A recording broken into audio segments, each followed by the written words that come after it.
Swings are interesting, aren't they? I think the most fascinating ones of all are those at the circus, the swings of the trapeze artists. Have you ever noticed how they time to perfection the swinging and jumping off the swing and all the other tricks that they manage to do? They understand not only swings, but also they understand what a pendulum is. And a pendulum is really anything that's hanging on a rope or string or wire with a weight at one end that swings out and comes back. And if we're going to understand a little bit more about the pendulum, we should first of all find out about this one. I'd like to know how long it takes to get from this side across there and back again with me on it. So you help me. We'll count in seconds. What I'll do is get on board like this and we'll count seconds. 1 and 2 and like that. You ready? Let's try it. On your mark, get set, go. 1 and 2 and 3 and 4 and 1 and 2 and 3 and 4 and...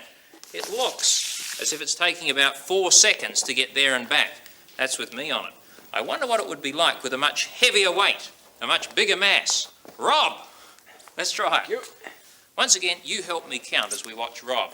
You ready, Rob? Mm-hmm. Go. 1 and 2 and 3 and 4 and 1 and 2 and 3 and 4 and... About the same. Isn't that incredible?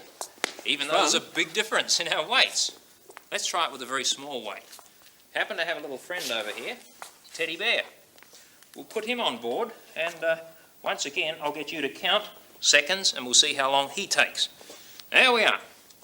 Back to the beginning again. Same point. On your mark, get set, go. 1 and 2 and 3 and 4 and 1 and 2 and 3 and, you guessed it, 4 seconds again. Isn't that amazing? Did you notice something else? Not only did it take the same time, but for a moment there, the swing seemed to be stationary when it reached this side and the other side.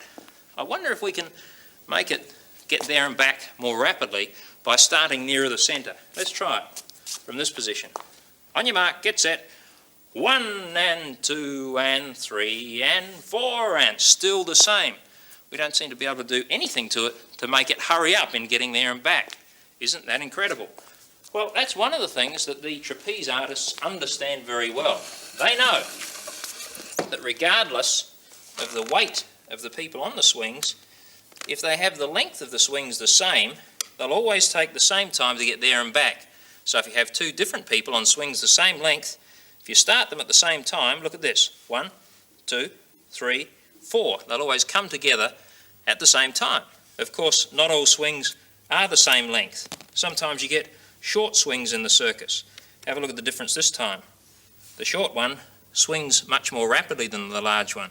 Doesn't mean the swings have to be the same length, but if they're different lengths, they'll have to time it very carefully, practice many times, so that they know just when they'll come together.